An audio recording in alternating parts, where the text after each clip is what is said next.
Je ne fais rien sans joie. თქვენ შეგიძლიათ შეგვიტყუოთ. სულ მინდა რომ სადღაც ახლოს იყოს. მართლა არ უნდა მოკვდეს ეს წიგნები. Cavaliero de triste figura. მართლა რაღაც პერსონაჟური სიმამაცია. მე რომ მკითხოთ არც მელანქოლიურია და არც დაღვრემილი. როგორი ტანწეწეტა აქაც. მახინჯი არისო, კბილები არა აქვსო. საკუთარი თავის შენარჩუნება არის გმირობა. 20 წელი გაუგებარია რასაკეთებდა. და დონ კიხოტები გვჭირდება. დედამისმა მითხრა Soy cristiana vieja. ესეც ხო წინასწარმეტყველება აქვს. ვინ არის ავტორი დონ კიხოტეს? დონ კიხოტე არის თავად სერვანტესი. რა უნდა იმ იმერეთის გზაზე დონ კიხოტეს არ ვიცი. ვაიმე, რა კარგია ქალბატონო ლია რო არ გაქვთ TikTok-ი. აი ეს უნარი რომელიც ქონდა ეხლაც ვართ ზუსტად იმ ისტორიულ რეალობაში. ჩვენ ყველას გვაქვს ჩვენი საკუთარი ქარის წისქვილი, რომელსაც ვებრძვით. ეს არის დონ კიხოტე.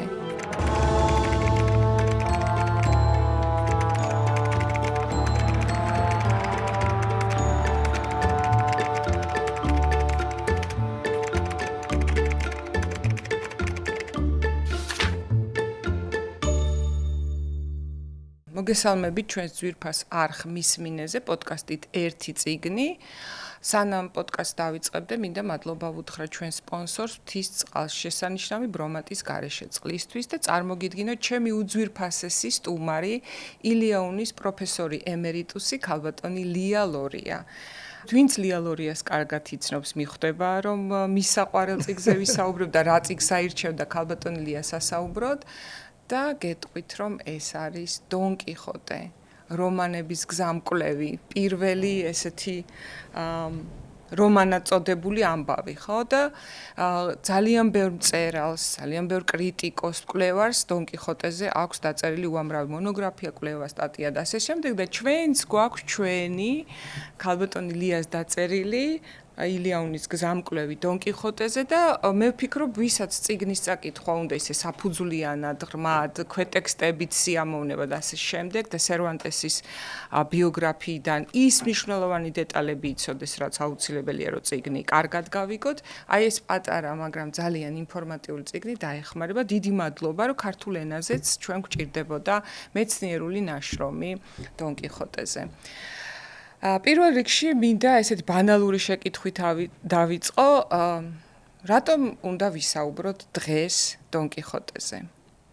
კეთი, უწინარესყოლისა დიდი მადლობა, ჩემთვის დიდი სიამოვნება თქვენთან საუბარი, წიგნზე საუბარი მით უმეტეს დონ კიხოტეზე და თქვენთან და უნდა გითხრათ, რომ ეხლა გამახსენდა მონტენის ერთი ფრაზა, მონტენი ამბობს Je ne fais rien sans joie.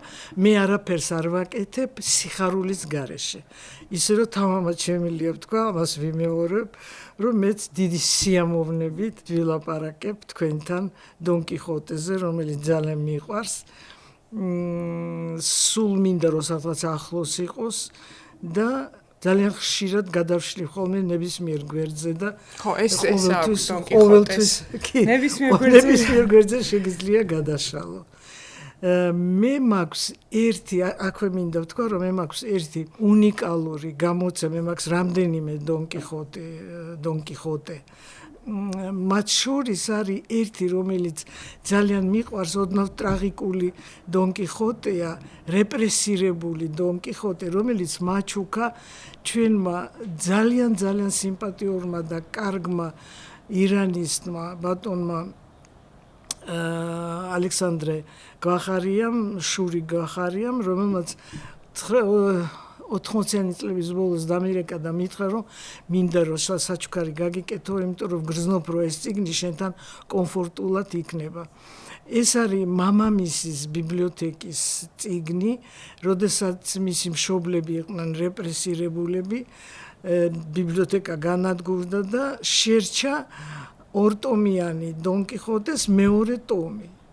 და ეს მეორე ტომი იყო გამოცემული, ორი ტომი გამოვიდა მე-20 საუკუნის დასაწყისში რუსეთში. თარგმნილი იყო ფრანგული ენიდან.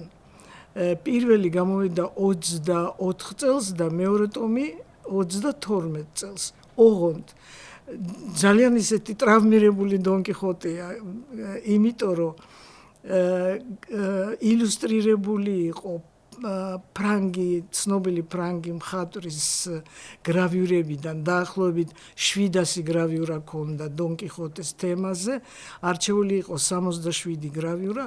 ეს არის ილუსტრირებული წიგნი, ოღონდ არ იყო მითითებული ავტორი. იმიტომ რომ ავტორი იყო ფრანგი და როგორ შეიძლება უნდა ყოფილიყო საბჭოთა მხატვარი. ამიტომ ილუსტრაციები გამოიყენეს, მაგრამ ავტორის სახელი არ მიუთითეს. გარდა ამისა, 4 სპეციალისტმა ლიტერატურმა თარგმნა ეს დონ კიხოტე. ოღონდ თარგმნილი იყო არა ესპანურიდან, ფრანგულიდან. და აქედან 2 იყო ემიგრაციაში. და ემიგრაციიდან გზავნიდნენ ეწყობა ნაწყვეტებს და ერთმანეთს უთანხმებდნენ. და ეს 4-ვე მთარგმნელი არ არის მითითებული. ამიტომ არის ძალიან უცნაური, იშვიათი, რარიტეტი ეს გამოცემა დონ კიხოტესი. მერე ქართული ტექსტი იყო თარგმნილი ამ რუსულიდან, რომელიც თავის დროზე იყო თარგმნილი ფრანგულიდან. ესე იგი ჩვენ გვაქვს თარგმანის თარგმანი, ხო? თარგმანი. პირდაპირ ესპანურიდან გადათარგმნილი გვაქვს. პირდაპირ ბაჩანა ბრეგვაძეს თარგმნილია უკვე ეხლა ესპანურიდან.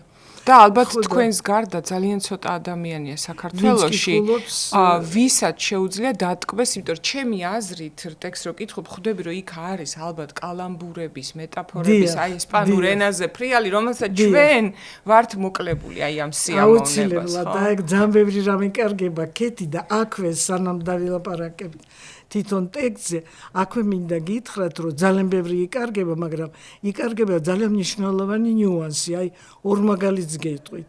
მაგალითად, სიტყვა ჩვენ გვიყვარს გამეორება მწუხარე სახის რაინდი. Cavaliero de triste figura. Triste მგონი სევდა, ხო? არის სევდა. ფრანგულადაც არის triste, ხო? Triste არის სევდა, ოღონდ Cervantesის დროინდელი უფრო მნიშვნელოვანი, უფრო დიდი მნიშვნელობის მატარებელი, აი კიდე ნიუანსი ამ სიტყვის დაიკარგა და შემორჩა მარტო triste მელანქოლიური ცუთხასიათზე დაღვრემილი. მაგრამ თავის დროზე triste Cervantesის დროს ნიშნავდა კიდე სასაცილოს და კომიკურს. ამიტომ ეს კავალიერო არა მარტო მელანქოლიურია დაღვრემილი, მე რომ მკითხოთ, არც მელანქოლიურია და არც დაღვრემილი.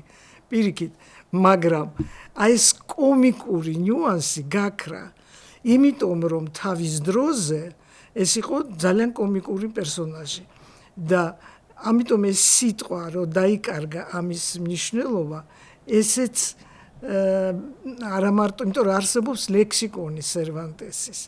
ძალიან ბევრი სიტყვა შეიცვალა და აღარ ნიშნავს იმას, რასაც ნიშნავდა Cervantesის დროს. აი ეს კომიკურობა, ხომ სანამ ვისაუბრებთ იმაზე, რომ სინამდვილეში დონ კიხოტე არის გმირი, რომელმაც ყველანაირ ნორმებთან დაპირისპირება არჩია, საკუთარი თავის შენარჩუნება არის გმირობა, ხო? თავარი გმირობა კაცობრიობის ისტორიის მანძილზე არის იყო ის, რაც ხარ. ამის უფლება მოიპოვა და შეიძლება ამით უპირისპირდებოდე ყველანაირ ნორმას. და ამით ჩვენის თავისი მოგზაურობით თუ ოდისევს გვაგონებს, თავისი აი ამ არაორდინალურობით და იმით, რომ დიდი გარღვევა მოახდინა ლიტერატურიდან გადმოსული გმირია და ესე თავისთვის დადის და დღესაც ვიღაცას რომ უნდა რომ ვთქვათ პოზიციონირებდეს როგორც გმირი, უნდა რომ აი დონ კიხოტეს საქციელის პატერნი გაიმეოროს, ცოტა გიჟის, ცოტა რეალობისა და ილუზიებში მყოფის, ერთმანეთში რო ერევა რეალობა და საკუთარი სამყარო, მაგრამ მაშინ შემოვიდა ხო ლიტერატურაში რამდენიმე ახალი ამბავი მოხდა. ერთი ის, რომ აი თქვენ ამბობთ ერთგან, რომ რომანის სიტყვა არ არსებობდა მაშინ, ამბობდა ჩემი ამბავი, ასეთი იყო Cervantesის და თავად Cervantesიც ხო ცოტათი არის დონ კიხოტე. მისი ბიოგრაფიაც ხო ეს არის. ძალიან ძნელია გაარჩიო. და მაშინ გაჩნდა კიდევ ლიტერატურაში აი ეს, როდესაც ადამიანი ქმნის თვითონ აი ამ გარემოს ცვლის. არაფერი დაწესებული და მყარი აღარ არის და იწყება ახალი. დიახ. ახალი ერა. და თქვენ გაქვთ აი ამ წიგნში ძალიან კარგად, რატო არის გზამკვლევი, ეს სიტყვა ძალიან მომწონს, მნიშვნელოვანი უნდა ვახსენო. დიდი მადლობა ამისთვის, იმიტომ რომ ეხლა ჩვენ ყველას გვაქვს დონ კიხოტე წაკითხული, განსაკუთრებით ვისაც ლიტერატურასთან შეხება ქონდა, როგორც სიამოვნების, ასე პროფესიული კუთხით, მაგრამ იმ ტექსტის აღქმისთვის, აი სერვანტესის ცხოვრების დეტალებით რო იწყებთ, თქვენ იქ ხვდები, რომ დონ კიხოტე არის თავად სერვანტესი. მთელი მისი ბიოგრაფიით და გაუგონარი ვაჟკაცობით. სად იწყება დონ კიხოტეს თავდება სერვანტესი ძნელი სათქმელია. კი.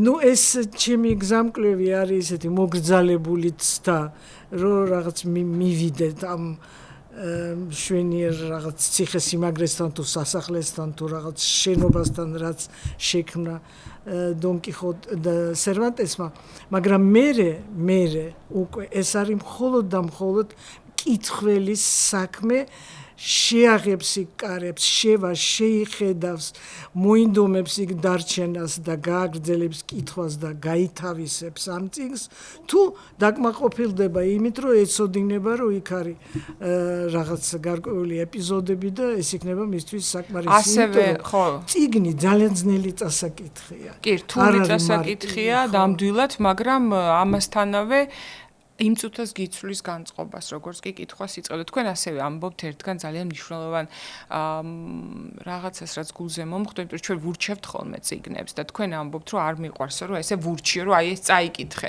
მაგრამ ის პროცესი, რომ მოანდომო წაკითხვა. კი არ უთხრა ურჩიო, თქვათ, რომ წაიკითხოს, არამედ მოანდომო წაკითხვა.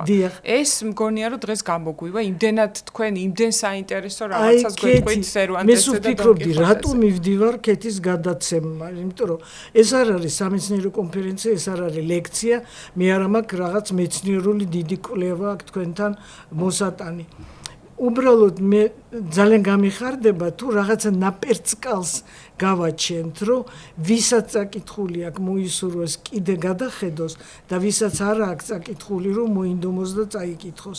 აი ესა თორე ძალიან ძნელია. ჭირდება თუ არა დონ კიხოტე? აუცილებლად ძალიან ძნელია. შთააგონო და ძალით აიძულო ადამიანს, რომ გენთორა ეს წიგნი წაიკითხე. სამაგიერო თქვენ შეგიძლიათ შეგვიტყუოთ, ასე ბევრი შეგიტყუებიათ ამ სამყაროში, რომლისგანაც მე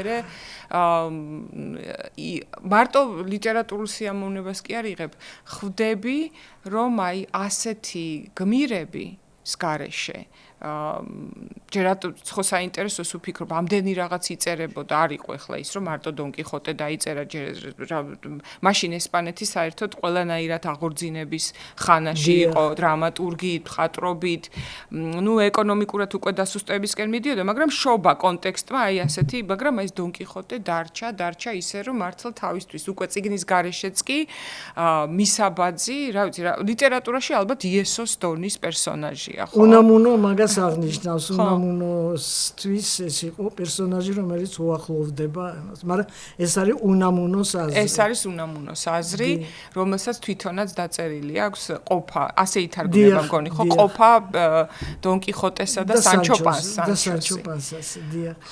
აი სერვანტესზე საუბრი დავიწყოთ, იმიტომ რომ არანაკლები ბიოგრაფია აქვს, ვიდრე თავის არაჩვეულებრივი ბიოგრაფია აქვს, აბსოლუტურად არაჩვეულებრივი. მართალია ძალიან ცოტა რამ ვიცით. დაბადების დღეც არ ვიცით. ვარაუდობთ, რომ ეს არის ის დღე, წმინდა მიგელის დღე, როცა ის დაიბადა. ერთადერთი უტყუარი დოკუმენტი, ეს არის ნათლობის დოკუმენტი, რომელიც სრულიად რაღაცა შემთხვევით შემოინახა პატარა ეკლესიამ, სადაც ის იყო მონათლული. ჩვენ ვიცით, რომ ის იყო დიდი ოჯახი ყავდა, არ დამავიწყდება ერთი ჩემი სტუდენტი, რომელიც ლექციებზე ძალიან ყურადღებით მისმენდა, თვალს არ მაშორებდა და დიდი იმედი მქონდა, რომ გამოცდას კარგად ჩამაბარებს და რომ შეხვდა სერვანტესი ვუთხარი, აბა ეხლა და ველოდები პასუხს. აბა ეხლა რას მეტყვით სერვანტესზე და ერთადერთი რაც მითხრა სერვანტეს ბევრი დედმამიშვილი ყავდაო. და ეს პასუხი ჩემთვის დაუვიწყარი იყო. ეს ჩარჩა ესე იგი რაღაცასთან ეზონირდა მომისთვის ბევრი დედმამიშვილი ყავდაო.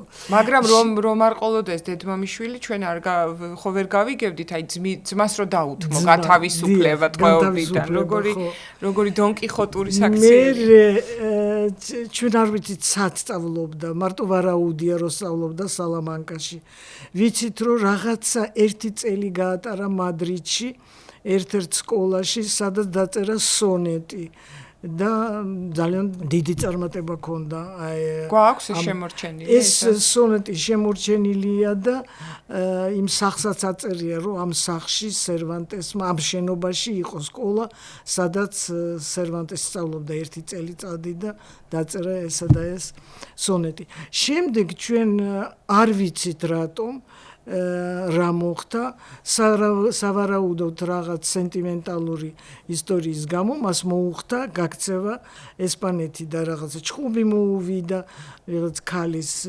შეყვარებული იყო და ამ ნიადაგზე მოუვიდა ჭხუბი და მაშინ იცი ოჯახიც ხო დადიოდა ამ ვალების გამო ოჯახი სუგადადგილდებოდა იმიტომ რომ არ ქონდათ საშუალება და ამიტომ სუგადადგილდებოდა ისე ხებდნენ წავიდოდნენ კიდე ისე ხებდნენ გადავიდოდნენ ხო თან ესპანეთში მოგზაურობა ბოლოს მოუხდა გაქცევა იმიტომ რომ დაისჯებოდა მწარედ მაშინ თუკი დაჭრიდი ვინმეს ან მოკლავდი მარჯვენა ხელს კარგავდი ხო და ამიტომ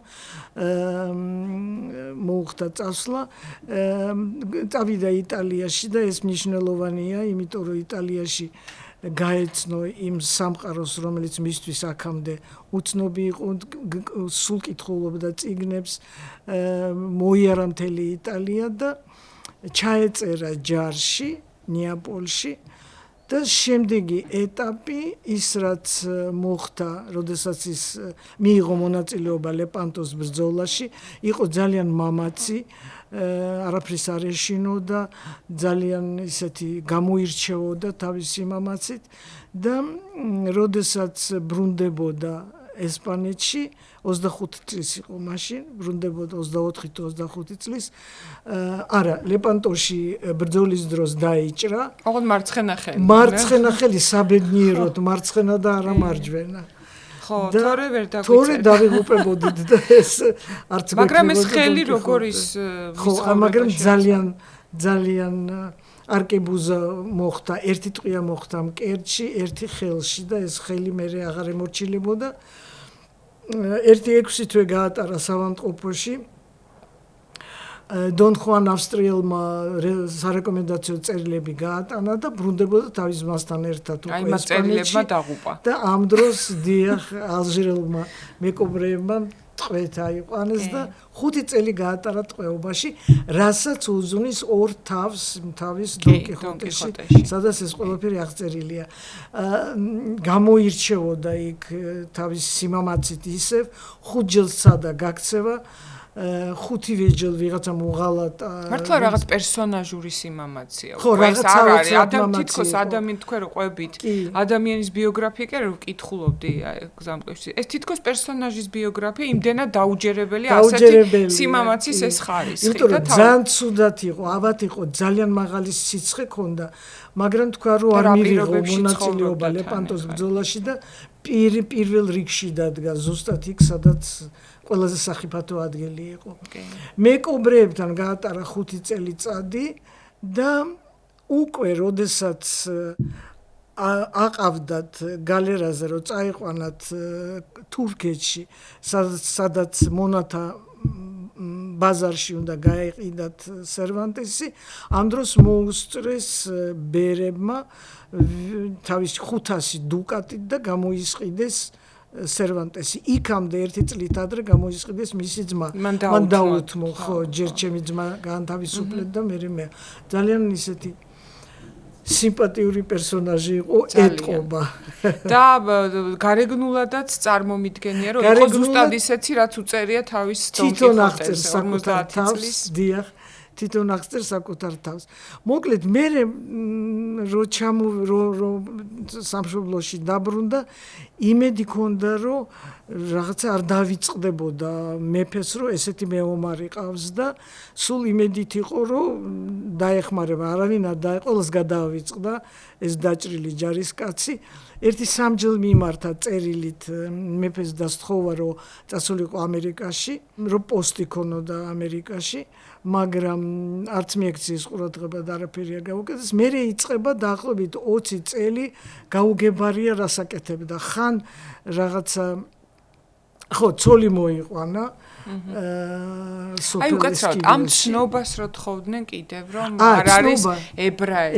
ეს აი ესპანეთის მაშინდელ კონტექსტზე ეს ძალიან მნიშვნელოვანი იყო, იმიტომ რომ აუცილებლად უნდა ქონოდა სერტიფიკატი, რომელსაც ერქვა pureza de sangre, სისხლის წმინდა სისხლი. დამადასტურებელი ცნობა. მე სხვათა შორის ჩემი ესპანელ მეგობართან რო ვიყავი სტუმრად ერთხელ ალკალა დე ენარეში, დედამისი რო გავიცანი, დედამისმა მითხრა, soy cristiana vieja, ნამდვილი ქრისტიანი ვარო, ძველი ქრისტიანი.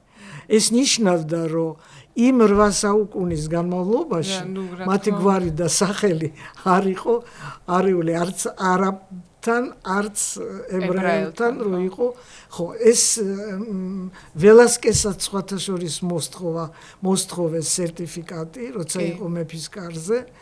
ველასკესმა ეს სერტიფიკატი ვერ მოიპოვა, მაგრამ ვინაიდან იყო მეფის პირადი მხატვარი, ამიტომ ამაზე დახოჭეს თვალი. დონ მიგელს მოსთხოვეს ეს სერტიფიკატი. და ამერიკაში არ გაუშვეს. არა, ამერიკაში არ გაუშვეს, იმიტომ რომ დაჭრილი მანკო, ანუ ცალხელა ჯარისკაცი, რაღაცნაირად არავინ არ მიაქცია ყურადღება. მე შეეცადა თეატრში დაედგა სპექტაკლი დაწერა, ენტრემესეს აქვს კიდე, ენტრემესეს ეს იყო პატარა პიესა, რომელსაც თამაშობდნენ ანტრაქტში. აი იყო 5 მოქმედება ანტრაქტის დროს, სადაც ხალხს უნდა გართობა და ამიტომ პატარა პიესა იწერებოდა სპეციალურად ანტრაქტის დროს, შესვენების დროს, დიახ. და მე უკვე 1000 იქ ახლა ლოპე დე ვეგას სივრცეში არ შეუშვებდა. ლოპე დე ვეგა არ შეუშვა, რა თქმა უნდა, იმიტომ რომ ძინვარებდა ლოპემ დაწერა ტრაქტატი arte nuevo, ახალი ხელოვნება, პიესების წერის ახალი ხელოვნება, ძალიან პოპულარული იყო, ლოპე იყო ღმერთი იმ დროს და სერვანტესი ძალიან დასცინოდა სერვანტეს, განსაკუთრებით დასცინოდა, რომ რა უბედურება არისო, სათვალეც ვერ შეიძინაო, ჩამსხვრეული შუშები კონდა სათვალეს სერვანტესის და ძალიან უსიმპათიურად გამოიყურება ამ ისტორიაში ლოპე დე ვეგა. ძალიან დაჩაგრეს ჩემი ძვირფასი დონ მიგელ დე სერვანტეს საავედრა. და ალბათ იცინოდნენ ხო ამაზე. ამას რომ აი ამ სათვალის ამბავზეც უმახსენდება, რომ თვითონ დონ კიხოტეშიც რამდენი ეპიზოდია და ამაზე ნაბოკოვის წერს სხვათა შორის და მეც მქონდა ეგრე რეაქცია, ეს მე ჩარლი ჩაპლინზეც არის ხოლმე და დონ კიხოტეზეც, რომ სულაც არ არის სასაცილო ეხლა იქ. აი ეს ამდენიც ემატყება და დაჩაგრა. ეხლა თქვენ ამბობთ ძალიან მნიშვნელოვან რაღაცას, იმიტომ რომ დღეს თქვენ რო დაინახოთ ქუჩაში მოხუცი, რომელიც წაიქცა ან ჩანტრეული, თქვენ არც მოგივათ თავში, რომ მოკვდეთ სიცილით.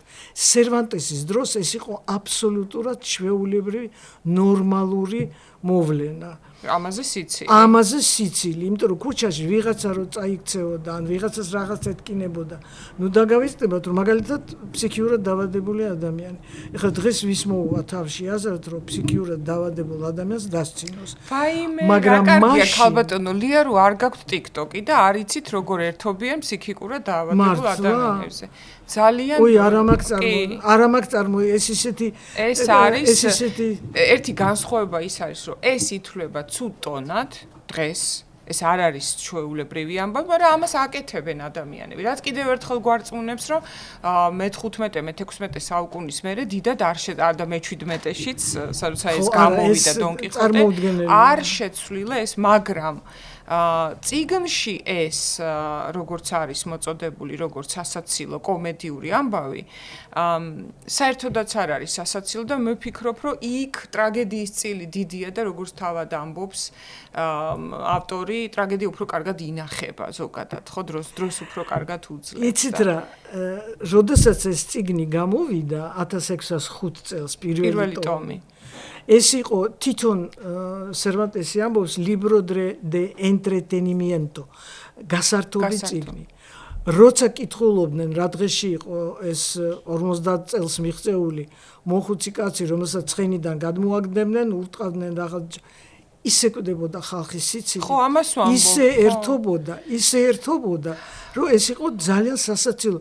გაიხსენეთ, რომ ესპანელ მეთერს ჯუჯები ყავდათ, მახინჯი, პატარა ჯუჯები, ვინც ართობდა მეფის კარს. მე-20 საუკუნის დასაწყისში არის ფილმი გადაღებული მახინჯები, სადაც აი ასეთი ხალხია გამოყენებული. და ეს უბრალოდ ლიტერატურის და კაცობრიობის მიზანი იმ წუთას შეიძლება, ეხლა დედაჩემი თუ უყურებს ამ გადაცემას, აუცილებლად გაახსენდება, რომ ერთხელ წაიქცა და გამეცინა, ფეხი გაუსრიალდა და რაღაც იმ წუთას ხო ალბათ არის ეს სასაცილო, მაგრამ მერე უკვე იმ წამების, იმიტომ რომ ეს არის არაბუნებრივი მდგომარეობა ადამიანის არაბუნებრივი მდგომარეობა, იმ წუთას შეიძლება იყოს სასაცილო, მაგრამ მერე რეაქცია ამაზე, დახმარებას უწევ თუ აბუჩად იგდებ, აი ჩამტრეული სათვალის გამო შენზე ნაკლებად მიგაჩნია თუ შენ ტოლად, ამას აქვს ძალიან დიდი მნიშვნელობა, ხო? თორე არ იარსებებდა ეს კომედია, რაზეც თვლიან ბასტერ კიტონი და ჩარლი ჩაპლინი, რაზეც აეგო, ეს იყო სულ ამაზე სიცილი, აი ვიღაცას ფეხი აუსრიალდა ბანანზე და იცინოს. მაგრამ ზუსტად აი ნაბოკოვი ხო ამაზე წერს, რომ ეს არის უბოროტესი სცენები, აი ამ საშინელი ჩაგვრის და ძალადობის. კი, ნაბოკოვი წერს cruel book. ძალიან ისეთი ბოროტი წიგნი არისო. ნუ გამოიცა ეს წიგნი 1605 წელს, დიდი წარმატება ჰქონდა, უმალვე ითარგმნა ინგლისურ ენაზე.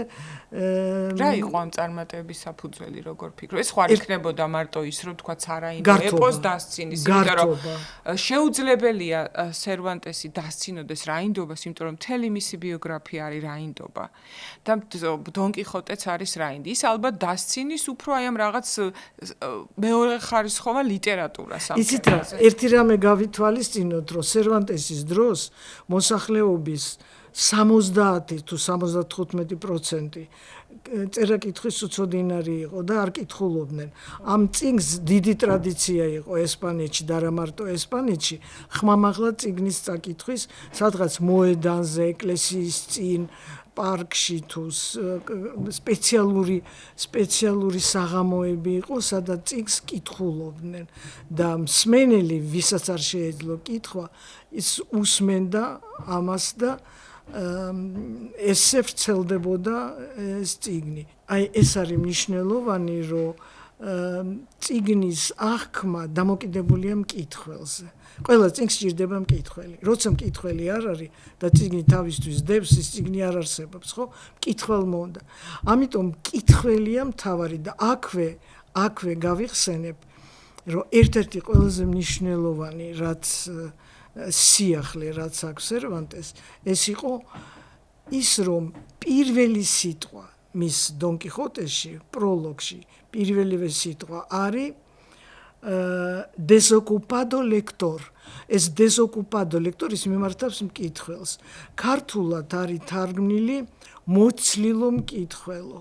ოღონდ ქართული მოცლილი რად გინდა ეხლა რომ სწავლობ თქვა გერმანულს საქმე არა გაქვს მოცლილი ხარ. ნეგატიური კონოტაცია აქვს ნეგატიური. მაშინ როდესაც იმ დროს და როგორც სერვანტესი ხმარობს და მონტენიც ესევე ხმარობს ამ სიტყვას, desocupado ეს ნიშნავს, რომ მკითხველი მოცლილი კი არ არის, ვისაც საქმე არა აქვს და ერთობა იმითი, რომ რაღაცას აკეთებს. მოცლილი არის ის, ვინც ყველაფერს გასწევს გვერდით, დიდი მოთმინებით, ყურადღებით და კონცენტრაციით იქნება აი მხოლოდ აი ამ წიგნის მიმართ განწყობილი. აი ეს ამ წიგნს უნდა დიდი მოთმინება, ყურადღება და კონცენტრაცია. და დროის და სივრცის დათმობა, რომ და დათმობა დროის და სივრცის, ხო. რაც აქვე ვიტყვი, დღევანდელ დღეს წარმოუდგენელია, იმიტომ რომ ჯერ ეს ერთი წარმოუდგენელი რაოდენობა წიგნების იბეჭდება ყოველ დღე. არა მარტო საქართველოში, ხო, ყველაფერი გაინტერესებს. იქ გონკურის პრემია მიიღო, იქ კიდე რაღაც ნობელის პრემია მიიღო. აქ ხო გაუთავებლივ არის ხან წიგნის ფესტივალი, ხან ბაზრობა, სულ ახალი წიგნი, ახალი თარგმანი და ვერ ასწრებ, ყველაფერი გაინტერესებს, ყველაფერი გინდა. თანაც ისეთი ჭარბი ინფორმაცია არის გაუთავებელი, რომ გიჭირს რომ რაღაცნაირად არჩიო, აი ეს არის მთავარი, ეს არის მეორე ხარისხოვანი, ეს არის მთავარი, ეს არის მეორე ხარისხოვანი. აი ამაზე გავჩერდები. არა, ყველაფერი გვინდა რომ წავიკითხოთ. მე აღარ ვლაპარაკობ იმ ახალ ამბებზე, რომელიც ყოველ დღე ეს ტექსტია. გინდა არ გინდა, ხო, ესეც ითვლება, რომ ასოების რაღაც კრებულს უშვებ თავში და მაგრამ 50 გვერდი ძველი წიგნებიდან ერთი ასეთი წესი არსებობს, რომ აი 1 საათი რომ სინამდვილეში აი კუძეც აღნიშნავდა ერთხელ, რომ დრო არ გვაქვს კი არა პირიქით იმაზე მეტი გვაქვს თუ კარგად დავაკვირდებით ვიდრე საჭიროა ადამიანისთვის. იმიტომ რომ თუ სწორად გადაანაწილებ აი ეს 1 საათი შეიძლება გამოყო ძველი იმ ლიტერატურისთვის რომელზეც დგას ეს ახალი. დონ კიხოტე აი თან თქვენ შესანიშნავად აღნიშნეთ რომ შეიძლება სულად შუიდან დაიწყო გადაშალო წაიკითხო ჯოისიც ასეა ჩემი აზრით. და იმაღაც მონაკვეთით 9 საათი იმდენ სისულელეში დაგვეხარჯავს. თუნდაც სრულიად არაპერსპექტიულ და არაკონსტრუქციულ დიალოგებში, ხო, თქვათ სიტყვაზე და ფიქრობ, კი, ახლის წაკითხვაც მნიშვნელოვანია, მაგრამ დღეში 2 საათი, 1 საათი ყველას ექნება დრო, რომელიც შეუძლია აჩუქოს საკუთარ თავს პირველ რიგში. იმიტომ რომ მართლა არ უნდა მოკვდეს ეს წიგნები. ამ გადაკითხვისას უამრავი თანამედროვე აქტუალური პრობლემა აღმოვაჩინე, რაოდენ ისე რაღაც ბანალურადაც არ უნდა ჟღერდეს, დონ კიხოტეში არის პასუხები იმაზე. დონ კიხოტეში მე ჩემთვის თუნდაც აღქმა რომ აი დამარცხებად და გამარჯვებად ჩემთვის დონ კიხოტეში არის პასუხები ყველაფერზე. თუ გახსოვთ თქვენ რომანი The Moonstone, Wilkie Collins-ის ბავშვობაში ვკითხულობდით ხოლმე ის თვარის ქვა. ხო. თუ გახსოვთ, იქ არის მთავარი პერსონაჟი, რომელსაც საშინლად უყვარს რობინზონ კრუზო. და რობინზონ კრუზო თუ ვინმე რამეს ეკითხება დაუშვათ დღეს როგორი ამინდი იქნება ან და რა უნდა მივირთვათ საღმოთი. ის ამბობს, ეხლავე შევეკითხები და ეკითხება რობინზონ კრუზოს. იმ პერსონაჟივით ყველაფრის პასუხი არის დონ კიხოტეში როგორი სცენები ეს რა სჭამდა, რა ეცვა, ეს არის ამით რაღაც ფიზიკურ სიამოვნებას იღებ ამ სცენების კითხვისას და თან ფიქრობდი, აი ხა მალხაზარ ბედიას აქვს ძალიან კარგი სტატია არილში რამდენიმე წლის წინ ზუსტად რა სჭამდნენ და რა სვამდნენ დონ კიხოტე აი ამ წიგნში. დიახ, და მოკლედ 8 წელი გავიდა, ამასობაში სერვანტესმა დაწერა 12 არაჩვეულებრივი ნოველა, მოკლე მოთხრობა, არაჩვეულებრივი და უცბად ვინმე აველიანედამ დაწერა დონ კიხოტეს გაგრძელება.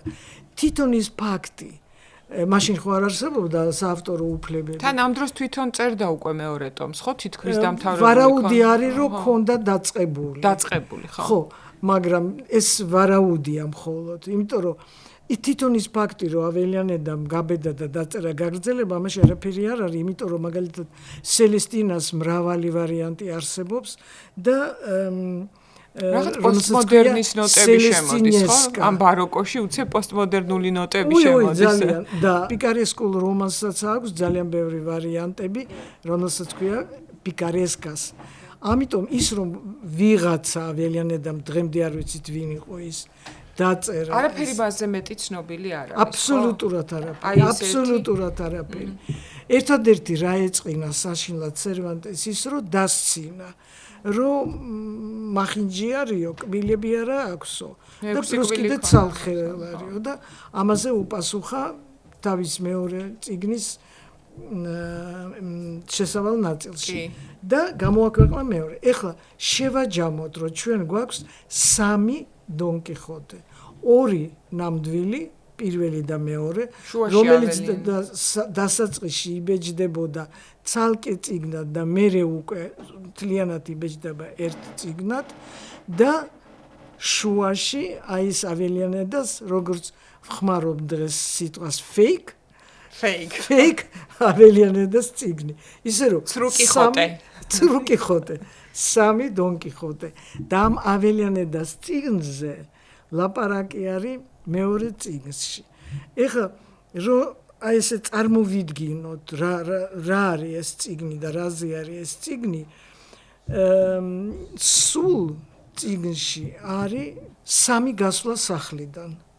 პირველ ტომში ორჯერ გადის სახლიდან და მეორე ტომში ერთხელ. ოღონდ მეორე ტომში აპირებს არაგონში წასვლას სარაგოსაში. მაგრამ რო გაიგებს რომ აველიანედამ დაწერა წიგნი, აი უკვე წიგნში გვაქვს. მაშინ შეიცვლის მარშრუტს და სარაგოსას მაგივრად. მანამდე ამ ასეთ ლიტერატურულ ხერხებს ხო არ იყენებდა? არა. ეს არის აბსოლუტური ინოვაცია ლიტერატურაში. იქ დასაწყისშიც ხო ამბობს პირველ ტომშიც რომ ეს ამბავი არაბისგან გაიგო თვითონ ეს ძალიან მნიშვნელოვანია. და მერე მიდის ბარსელონაში და უკვე ბარსელონიდან ბრუნდება. ესე იგი, რომ წარმოვიდგინოთ, რაზე არის ეს წიგნი, ჩემთვის ეს წიგნი არის ლიტერატურაზე, წიგნზე, თარგმანზე, ავტორზე, კითხველზე, რომელიც არის წიგნის თანაავტორი.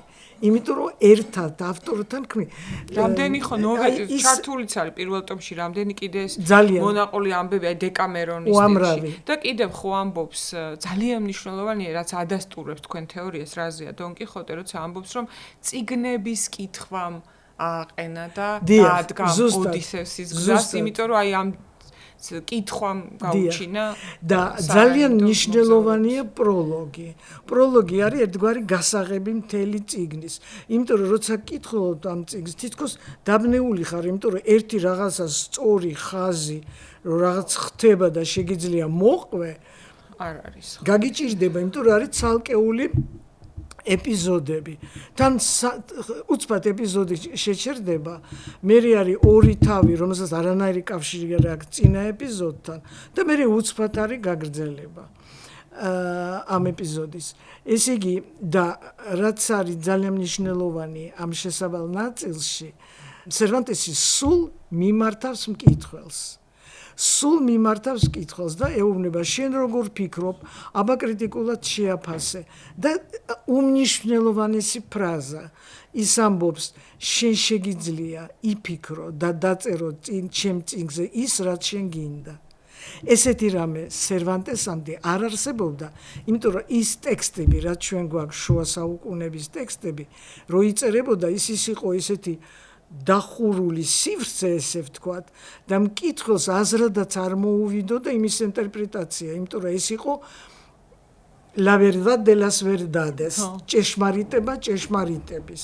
თუ ეს იყო რელიგიური ტექსტი, ისტორიული ტექსტი, თუ ეს იყო ნებისმიერი ტექსტი, ლექტორის არაფერ შუაში არ იყო, ლექტორი მე ვგულისხმობ მკითხველს, ლექტორ მკითხველს, მკითხველს არავინ არ ეკითხებოდა, ლექტორის სინამდვილეში მკითხველს. აქ არის პირველად ისტორიაში, საერთოდ ჩვენ გვაქვს საქმე პირველ რომანთან, მთელი თავისი ინგრედიენტებით.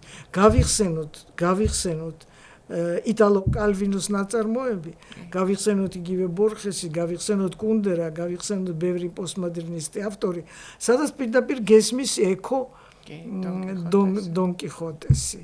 ეს არის ძალიან მნიშვნელოვანი, იმიტომ რომ მე მკითხველი, ვარ აქტიური, მე ვქმნი ამ სიტუაციას. მე როცა ვკითხულობ რა გააკეთა საწავიდა, სერვანტესი მithმობს ადგილს და მეუბნება შენ რას ფიქრობ, საწავიდა ან რა გააკეთა. ესე იგი, აი ძალიან მნიშვნელოვანი მკითხველი, პირველად მკითხველის როლი ამ ტექსში, ლიტერატურაში მკითხველის და აი მაგალითად თქვენ მე რო ვკითხულობ თქვათ სტენდალის ხო იქ არის ერთი ეპიზოდი, როდესაც ჟულიანი მორიდებულად არის ბიბლიოთეკაში რაღაცას მუშაობს, შემოდის მარკიზის შვილი და ეუბნება რომ წავიდე თუ ბულონის ტყეში გავისეირნოთო. ეს ჟულიანი პასუხობს რომ ბატონ მარკიზიო არ მაძლევს უფლებას რომ გავიდე სახლიდან. არაო, ჩვენ ერთად წავალთ სასეირნოდ ბულონის ტყეში. შემდეგიც ისინი სეირნობენ და ბოლოს არის პატარა პასაჟი ვახშამია და არის ერთი ფრაზა სტენდალის ყველანაირი კომენტარის გარეშე. ჟულიანი ისეთი უცბად ბედნიერი იყო და ისე გაეხარდა რომ გაბედა და თვითონ მიმართა მარკიზს. რატომ მიმართა თვითონ? ეხლა ვფიქრობ, რატომ მეუბნება ამას სტენდალი? არც მიხსნის, რამ გააბედინა, იმიტომ რომ მარკიზი ჯერ მოგმართავს შენ და მე შენ მიმართავ მარკიზს. და მე მივხვდი ნაცვალ სახელი ნუ. რო ყოფილიყო მე და თქვენ, ეს იქნებოდა ქეთი. მე და თქვენ წავალთ კინოში. ქეთი არ გეგონოთ რომ ჩვენ ერთნი ვართ. აი თქვენ და მე, მაგრამ მე რო ვთქვა ქეთი, მე და შენ ჩვენ, მე და შენ კი არა, ქეთი, ჩვენ წავალთ კინოში, ჩვენ სხვა ნიუანსია. ამიტომ მე რომ მკითხველი ვარ, მე სტენდალმა რომ მომისმინოს ახლა შეიძლება გაუკვირდეს. მაგრამ მე მიმაჩნია რომ მთელი პასუხი არის ნაცვალ სახელში, რო ყოფილიყო მე და თქვენ წავალთ ბულონის ტყეში, მე ვარ მარკიზი და შენ ხარ უბრალო გუვერნიორი, მაგრამ ჩვენ წავალთ. ჩვენ სინერგიულია უფრო ხო? ჩვენ უფრო ენერგიულია და მე რაღაცნაირად ესე ამიყვანა უფრო მაღალ დონეზე და ამიტომ მე გავბედე და მივმართე მარკიზს. მკითხველზეა, მკითხველი არის ძალიან მნიშვნელოვანი და კი, როგორ აღიქვამს თუნდაც მაგალითად. იქ ამას პირდაპირ ყარნახობს, ხო, სერვანტესი, როდესაც აი ამ ლომებთან თუნდაც შებრძოლება სხვადასხვა ინტერპრეტაციით ყვება. ესეც არის მინიშნება მკითხველის აღქმაზე, ხო, სხვა ვერსია აქვს. დონ კიხოტე სანჩოს და იგივე სანჩოს აღწერას რო კითხულობ, ხო, ფიქრობ, რომ აი რაღაც დიაბეტის კომპლიკაცია ხო. და ის იმ კაცს ლომების აქ არის 600-ზე მეტი პერსონაჟი და 600 პერსონაჟს აქვს თავისი საკუთარი punto de vista, ხედვის წერტილი. რაც ხდება ეს აქ სერვანტესამდე ეს არ არსებობდა. არ არსებობდა და ეს ზუსტად არის ალბათ ყველაზე საინტერესო, იმიტომ ვამბობ, რომ ძალიან დიდი დოზით იგრძნობა ის პოსტმოდერნული ელემენტები, რომელიც მერე იყო ლიტერატურაში გაცილე 4 საუკუნის მერე, ხო? და ასევე ძალიან მნიშვნელოვანია ჩვენ რას აღვიქვამთ, როგორც მკითხველები, იგივე მონტესინოსის ღვიმეშიც რო ჩადის, ხო? იქ ხარ რომ შეხედო ხო რაღაცა ფანტასმაგორიული ამბავია, რომ დრო სხვანაირად განიცდება მისთვის, მას გონია რომ 3 დღე იყო და სინამდვილეში რაღაც 9 საათი, ხო, თუ რაღაც ეს ცოტა ხანი იყო, მაგრამ მე ვნახავთ, რომ აი მაგალითად სხვა პლანეტაზეც დრო სხვანაირად გადის და ესეც სერვანტეს გათვლილება დრო და სივრცეც არის ფარდობითი. ყველა ეპიზოდი შეიძლება იყოს აღქმული როგორც ცალკე კვლევის საგანი. და რას აღიქვამ შენ? ჩემთვის დონ კიხოტე ძალიან ბევრი ეპიზოდში არის გამარჯვებული. მაშინაც კი როცა საერთოდ არ უწევს ბრძოლა და რაღაც თვიდობის ყოფილის. აი კიდე განთქმული პასაჟი ლიბერტა თავისუფლება. რამდენჯერ არ გადავშლი ამ წიგნს მიკვირს ის საოცარი თავისუფლება, რომლითაც ოპერირებს სერვანტესი ამ თავის წიგნში. ის იღებს ნებისმიერ ჟანრს, რომელიც იქამდე არსებობდა. იმ ჟანრს იყენებს. აი ხლა მაგალითად პიკარესკულ რომანში, ხო, ლასარიო ტორმესიდან, ლასარიო ტორმესელში მოქმედება ხდება აი ესე ჰორიზონტალურად. დაიბადა, გაიზარდა, ეს გააკეთა, ის გააკეთა, ეს მერე დაამთავრა, აი ესე. სერვანტესთან ესე კი არ არის სერვანტესთან არის რაღაცა ხმაურიანი უზარმაზარი სივრცე სადაც პერსონაჟები მოძრაობენ მიდიან მოდიან კრებიან და თვითონ წრეზე არის ანუ გონდება მე დიახ აი რაღაცა სამყარო სადაც თავისუფალი ხარ გაიგო ისე როგორც შენ გესმის თავისუფალი ხარ რომ გამოიყენო რაღაცა ხერხი და თანაც თავისუფალი ხარ იმაში რომ რეალობა სად არის ზღვარი წარმოსახვითი სამყაროსი რეალობის შორის ეს მართლა რეალურია ეს არაჩვეულებრივი ეპიზოდი წერილის ეპიზოდი თუ გახსოვს კი სანჩო პანსას რომ მიუტანე წერილი რო მიუტანე ის ხვება როგორ მიიტანა ის და ბოლოს სანჩოს შერცხვება და ეუბნება რომ არ მიმიტანიაო წერილი როგორ არ მიიტანია იმიტომ რომ არ დამიწერიაო ხო რა ეს არის აი ეს არის ესეც ხო წინასწარმეტყველება აქ ალბათონო ლია რომ დადგებოდა დრო როდესაც ვირტუალური თუ რეალური ნაცნობობაც აი ზოგჯერ ხო ქონია თქვენს გაქვთ ალბათ იმიტომ რომ რა ვიცი ნახევარ სამხრეთ ამერიკაში უამრავი მეგობარი ყავთ შეიძლება რომელიც არც გინახავთ და მაგრამ არის ის მოკავშირე ფიზიკური ხო უფრო რეალურია ვიდრე და ზოგჯერ არის ვირტუალური რეალობა უფრო რეალური უფრო ადამიანი და უფრო ხელშესახებია ვიდრე მეზობელი თუნდაც კარის რომელსაც ყოველდღე იცით რა კიდე მინდა ვთქვა უცილებლად რომ მკითხველი რომელიც აიღებს ამ წიგნს ხელში ეხლა ჩვენ ყველას გვაქვს ჩვენი საკუთარი ქარის წისქვილი რომელსაც ვებრძვით მე მგონი ყველა ადამიანს აქვს ესა ხო და მკითხველი რომელიც აიღებს რომელიმე ფრანგულ რომანს თქვა ქართულ რომანს იქ მაინც კონტექსტი გასაგები არის და ნაცნობი. დიდი სიურპრიზები მოსალოდნელი არ არის იმ კონტექსტში. საქართველოში ჩვენ ვიცით გეოგრაფია ჩვენი, ვიცით ისტორია, ვიცით ენა, ვიცით ხასიათი ქართველის, ვიცით როგორ ფუნქციონირებს ეს ყველაფერი. მაგრამ როცა ლაპარაკი გვაქვს, თქვათ ფრანგულ ლიტერატურას, იგივე ფლობერზე, ხო?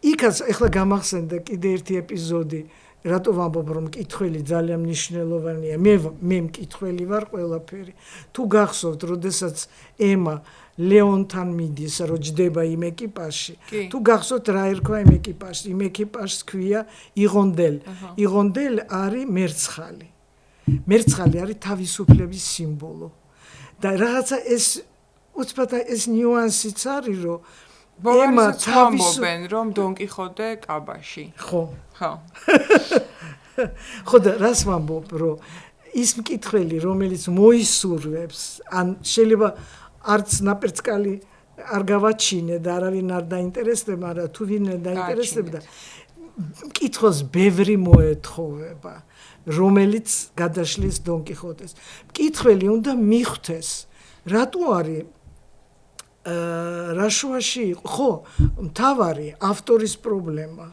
ვინ არის ავტორი დონკიხოტესი დასაწყისში ჩვენ ვკითხულობთ იქ ცხოვრობდა ერთი სენიორი კი ხანაკი სადათუკის არც ვიცი ვინ არის ეს ჩემი ისტორია ეს ამბავი მომიყვა ვიღაცამ რომელიღაცა სოფლიდან ვკითხულობთ პირველი 7 თავი წაიკითხეთ მერვე თავში აღმოაჩენთ რომ ვიღაც ბიჭი მირბის ქუჩაში გაუვარდება რვეული ხელიდან იმ რვეულს გადასლის ეს ჩვენი ავტორი ჩვენ როგორია რომ ავტორია და იმ რვეულში არის დულსინეიას ამბავი არაბულად დაწერილი და უცბად აღმოაჩენთ რომ ავტორი არის ვინმე სიდე ამეტე ბენენხელი ესეც ხო იყო მაშინ მოდაში რომ ცოტა არაბული ნარატივის ხო და მკითხველმა უნდა იყოს მომზადებული, უნდა იცოდეს, რომ 8 საუკუნის განმავლობაში ეს იყო ებრაულ, არაბულ, ქრისტიანული ქვეყანა. სრულიად განსხვავებული კულტურით, აი არც ერთ ევროპულ ქვეყანას რო არ გავს.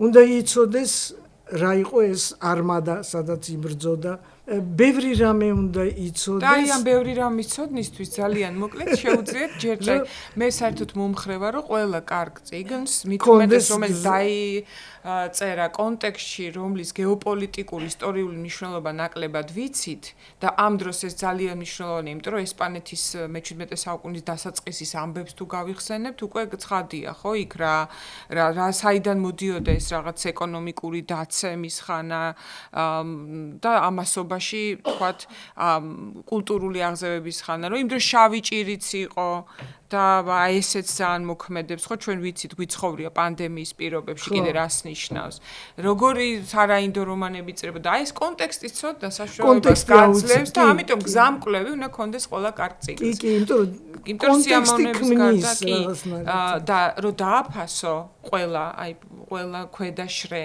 გარდა იმისა, რომ ტექსტი ზედაპირია ძალიან სასიამოვნო, თუნდაც მართლა იმ სცენებს, რო კითხულობ ლომებთან შებმის, გვიმეში ჩასვლის, საჩოპასას სცენებია კიდე საოცარი საკითხავი და სუგიჩდება განცდა, რომ შენში დონ კიხოტეც არის. სანჩო პანსას და ხან ერთის აწოთე მე როლებსაც ცვლიან ხან ერთია ის ინხენიოსო ხან მეორე და ეს ამით ძალიან მნიშვნელოვანია და სანამ საუბარს დავასრულებთ მინდა რომ კითხოთ თქვენ თილისმაზე რომელზეც მითხარით რომ აი მასთან ერთად გინდათ საუბარი ჩემთან ეს ჩემი დონ კიხოტე რომელიც ძალიან მიყვარს და ძალიან დიდი ხანი მაქვს ბავშვობიდან როგორი ტანწერწეტა ეს დონ კიხოტე მაჩუკა ძალიან ჩემთვის საყვარელმა დეიდა ლარისამ რომელიც იყო დედაჩემის დეიდაშვილი და რომლის შვილი არის ნანა ჯორჯაძე და ამიტომ ეს ჩემთვის საყვარელი ადამიანი საყვარელი ოჯახის ნაჩუქარია მაგრამ თავარია რომ პატარა რო ვიყავი და პირველად რო გადავშალე დონ კიხოტი გავჩერდი სადღაც მეორე თავზე იმიტომ რომ ვერაფერი ვერ გავიგე და არც გავაგრძელე ჩემი გზა დონ კიხოტისკენ იყო ძალიან ნელი ძალიან ხან ეს აღმოვაჩინე ხან ის აღმოვაჩინე ნელ-ნელა და რა თქმა უნდა, როდესაც უკვე წავიკითხე ორიგინალში და აბსოლუტურად არაჩვეულებრივია ენა, აქ უკვე სხვანაირად დავინახე ეს ნაწარმოები. აი ეს უპირატესობა რამდენ დონ კიხოტეს მოყვარულზე გაქვთ მთელ სოფლიოში, რომ ორიგინალში იცით? ხო, ეს დიდი მართალია. ეს დიდი ბედნიერება, იმიტომ რომ სხვა შორის არაჩვეულებრივი თარგმანი აქვს ედით გროსმანს ინგლისური. რამდენიმე ისა მაქვს და დუდანა მაზმანიშვილმა ამასწინათ საახალწლოდ ჩამომიტანა ბერლინიდან გერმანული დონ კიხოტი და ხელში რო ავიღე ყველა მიცის ხო რომ თქვენ დონ კიხოტეები თქვენთან უნდა იყრიდეს თავს-თელი მსოფლიოდან როდესაც ყდას დავხედე ეწერა ეს არის არა ეს არის ძვირფასი სასმელი რომელიც გიადვილებს მძიმე ცხოვრების ყოველდღიურობას. ისეთი რაღაც რევერანსი იყო, რომელიც ძალიან მომეწონა.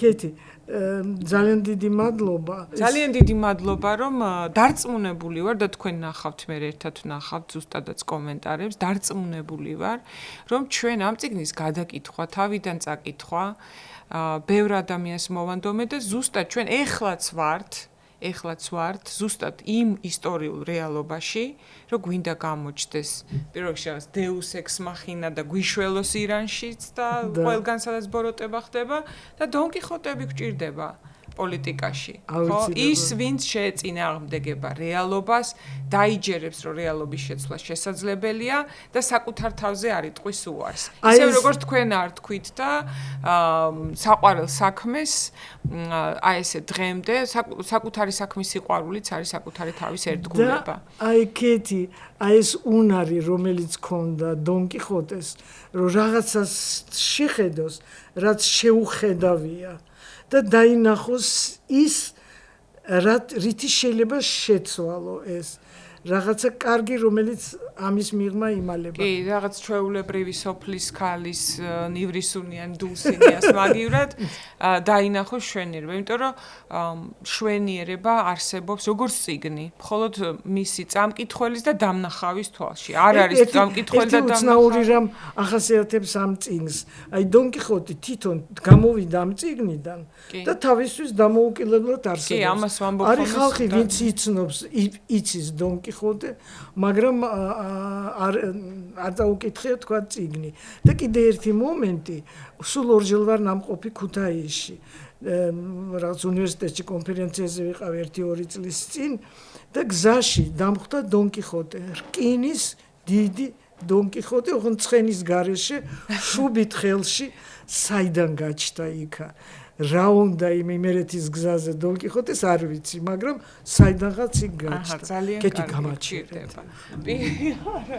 ჩვენ დონ კიხოტეზე საუბარი შეგვიძლია, მით უმეტეს თუ ქალბატონი ლია ყავს სტუმრად, ალბათ რა ვიცი, 6-8 საათიც კი გაგრძელდეს, იმიტომ რომ ამოუწურავი ხედვა, მოსაზრება და ფიქრები აქვს ქალბატონ ლიას, რა ვიცი, თავის ცხოვრების დიდი ნაწილი დაუთმო, კარგი ტექსტების შესწავლას და მერე სხვებისთვის სწავლებას, ხო? და ბედნიერია ყველა, ვისაც თქვენგან ამ ტექსტებზე ესმის ლექცია იქნება თუ სამეცნიერო შეხვედრა თუ კონფერენცია და ასე შემდეგ. მაგრამ ჩვენ პოდკასტში რა შევძელთ, ჩვენი დანიშნულება არის რომ გაგახსენოთ და გაგიღვივოთ სურვილი ძველი ტექსტების გადაკითხვისა და ახლებთან მიახლოებისა. ცუდ და მძიმე დროში ძალიან მნიშვნელოვანია კარგ წიგნებთან დაბრუნება და პასუხების იქ პოვნა. დონ კიხოტეში ბევრ ასეთ პასუხს იპოვით, ქალბატონ ლიას წიგნში იპოვით ძალიან ბევრ პასუხს თქვენს კითხვებზე, რომელიც ყველა ნორმალურ ადამიანს უნდა აწუხებდეს დილითაც და ძილისწინაც. მე გემშვიდობებით, კიდევ ერთხელ დიდი მადლობა ჩვენ სპონსორს მთისწყალს. შემდეგ წიგნამდე გამოიწერეთ ჩვენი არხი, დაგვაფოლოვეთ, დაგვიწერეთ კომენტარები და მადლობას გიხდით მოსმენისთვის. ნახვამდის.